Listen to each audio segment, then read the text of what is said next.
as compras de medicamentos, insumos farmacêuticos, há realmente uma grande preocupação na aquisição e superfaturamento, problemas com licitações. Se os recursos são desviados, se há absenteísmo dos profissionais, né? Se não há o atendimento adequado, é a vida humana que está em risco. O projeto, em parceria com o PNUD, ele tem um valor estratégico para o estado de São Paulo, tanto que o próprio governador, Geraldo Alckmin, participou do início desses trabalhos, né, em janeiro de 2012, quando nós começamos a tratar deste assunto e esta parceria começou a ser engendrada. A primeira ideia foi assim, tá bom, vamos fazer um projeto de capacitação. Mas uma questão muito interessante que a gente percebeu logo no início é que para esses servidores seria muito difícil a gente chegar para eles e impor um conhecimento sobre corrupção, por dois motivos. Primeiro, que o tema corrupção, falar, vou te dar um curso sobre corrupção, parecia para muita gente que a gente falaria que você é corrupto. E isso causava uma ojeriza a priori. E segundo também, porque a gente percebeu que impor um conhecimento para esse servidor era burro, porque muitas vezes a gente não tinha um conhecimento de causa que ele tinha, e segundo, inútil, porque se a gente fizesse isso de cima para baixo, ele nunca se conscientizaria de fato, ele só veria aquilo como um conhecimento que ele está recebendo de alguém que não sabe como é o dia a dia do trabalho dele. Daí nasceu a ideia de que a gente deveria fazer uma construção coletiva, utilizar o conhecimento do servidor público para que do conhecimento dele nascessem as diretrizes estaduais de combate à corrupção nesse setor. O envolvimento das pessoas que trabalham com isso é muito importante, tanto a nível central como a nível regional.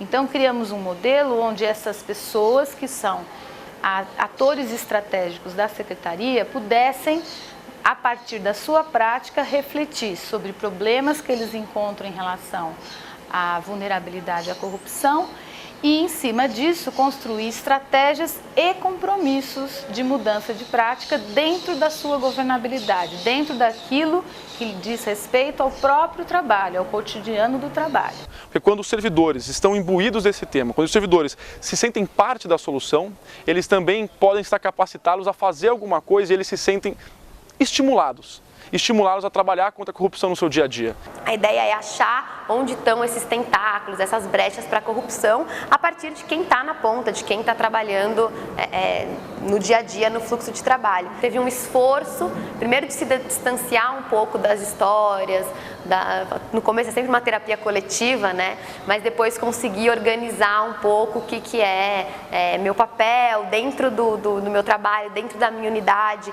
onde tem brecha, onde não tem, quais são as práticas que dão margem para um processo mais nefasto de desvio ou não, ou ao mesmo tempo assim, aquela corrupção que é o ruim para o bom, né? Você tem alguma coisa errada, mas que o fim é bom, mas como que a gente pode, na verdade, combater as causas. Então, enquanto processo assim, de reflexão, de compartilhamento das experiências, foi bem interessante.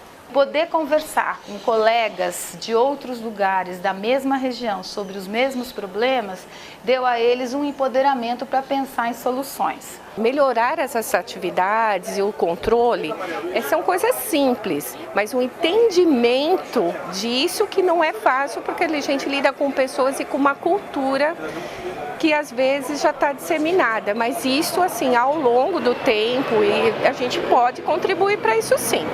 Dá para fazer. Todo mundo tem que saber a sequência de tudo, né?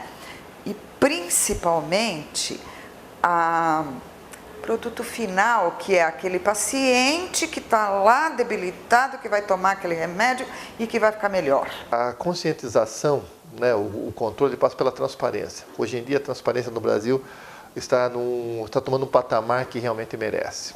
Tudo dentro da administração passou a ser público. Excepcionalmente será sigiloso. Então, essa publicidade serve para quê? Justamente para aumentar o controle.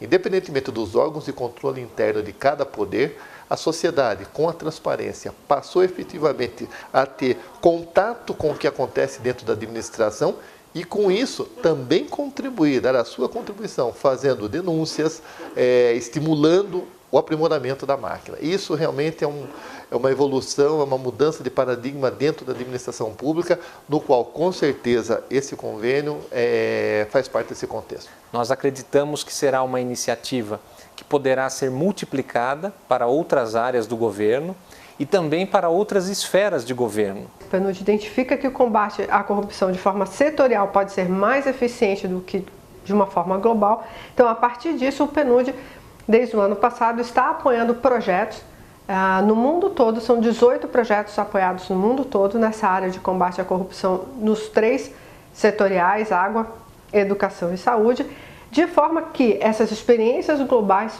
possam resultar em experiências de sucesso para que essas práticas possam ser mais disseminadas e com exemplos concretos e agregando novas informações e novas metodologias no mundo todo.